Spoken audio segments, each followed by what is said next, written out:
I would ask these principals to stand up. You two. That would be you, two principals. All right. Now turn around so everybody can see you. Get a good look at them. Take a good look at these two. All right, gentlemen, turn to your left over here. That's it, so they can see you. Turn to your right over here so they can see you. Okay? Now, are you thinking what I'm thinking? Huh?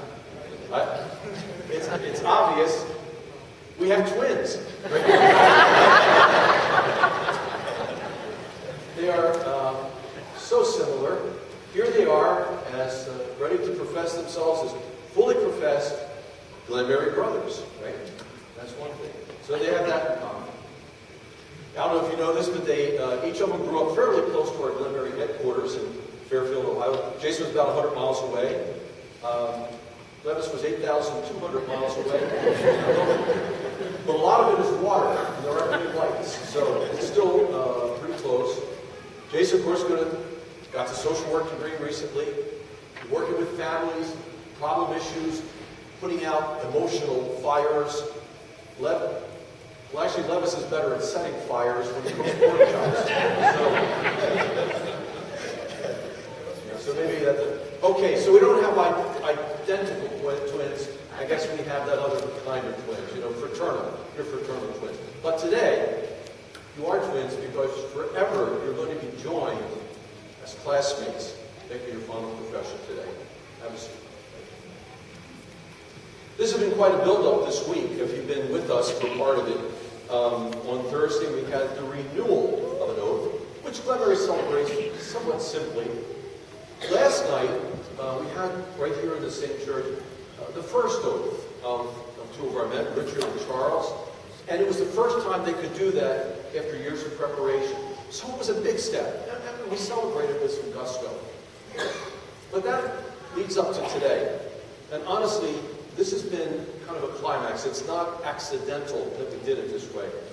Because these men have made first oath, they've renewed their oaths, but today they take a rather major step.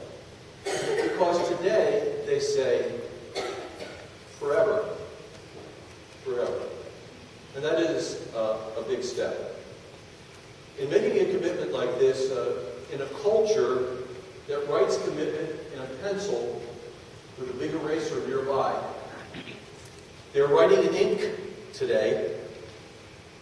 They'll be signing oaths to pledge themselves for the rest of their lives to this missionary apostolate. Some years ago, I was talking to one of our young students. He had made a temporary oath. And he said to me, our oaths are exactly the same. I said, well, I mean, there are similarities. Obviously, we have to practice these virtues, but they're not the same. Oh, yes, they are. Well, I had to cut the young man some slack because apparently he had not taken a course in logic. So I said to him, how can this be? How can this be? Because 1 year from now, if you do not renew your oath, you are free. You have no obligations, no commitments. Whereas I have made the commitment to life. And that doesn't change tomorrow, next year, 20 years. It exists until the day I die. That's why forever is such a significant thing. You have many choices, many choices out there. But the reason you're making this step now is because you have faith. You chose the readings, and in that first one from Isaiah, I think that's the theme. I am the Lord's. I am the Lord's. I think the reason any of us choose our vocations, married, single, religious life, because we ultimately think I'm going to be the most happy doing this. You marry your spouse. Could you have been happy if you married somebody else? Maybe. But this is the one. This is the way I think I can find the most joy and to have the person assist me in this walk of faith to get to heaven. So that's why we choose the options we do. That's why all of us Glenmarians chose this option, which you're going to continue that tradition today. Why? Would you be happy to know somewhere else? Yeah. But ultimately you think this is the way that is going to lead you to the greatest happiness and satisfaction. The oaths are going to be taken: poverty, chastity, obedience, and prayer. Are countercultural, very countercultural. People are going to be saying, what? You're doing poverty. Now we know, the folks don't get us wrong. Religious talk about an oath of poverty, and we know it's not the same as the poverty many people exist in. But the poverty we have is for simplicity. And to have the limitations that we have in religious life, some people say, I would want that, Your allowance is what, a couple hundred a month? How can you really do big things with that? So our life is to embrace this thing counter-culturally. Chastity? Are you kidding? I mean, we sell everything from cars to aluminum siding with sex, You're so foolish to give this up. But we were lords. I think in the second reading we said, as St. Paul did, we count everything else as rubbish. For this surpassing thing, to know Christ Jesus, to live and serve Him. Obedience is oftentimes considered tough. You want to be in a position where you don't have to take orders from anybody. Anybody. I want to be, believe me, I don't have to be obedient to anybody, of course. Ask some of your married family friends, is there anything like obedience where, you know what? It's not all about me, is it? No, it's not all about you. There's this wife, there's this child. And so too in religious life. It's not all about you.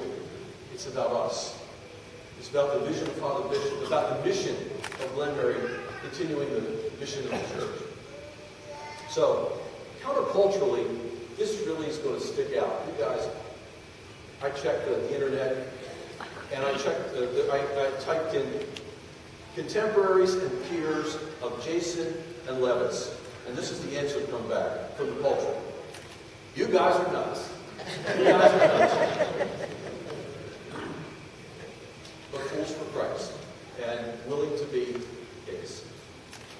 We had a pamphlet years ago called "Brother is a Verb." Is a verb. It's an action. Okay? Through the actions of the training that you've had to heal the body, but to also communicate the gift of health, and to make that a ministry, to heal the people, to bring people together, to heal the divisions that exist through a social work apostolate. These are all actions. So brothers are verbs. Huh? They are doing that. But for all the ministry that you'll do through the talents and the skills that you've learned, the greatest thing you're going to do is communicate through the witness of your life. You're going to proclaim that there is something more out there that you want to commit yourself to. One of our deceased brothers, Brother Larry Joachim, was on a building crew. A number of our guys have worked with him. Dozens and dozens of buildings that he built. And he would take a little bit of offense when people called him a building brother. He said, I'm a brother who builds. But he was a brother first, brother to the people. Having worked with him in several places, it wasn't just that I had confidence that the building would be done right, done well, no shortcuts, because he took his ministry as seriously as I did. But the other thing that was so great was when he left, when the building was done, the parish was so much more unified and together and cooperative. He built buildings, but he also built faith communities. Brother is a verb, but brother also is a way of life to which you witness. Today you join this fraternity, this brotherhood in Glenbury. I invite you now to stand and make your public commitment.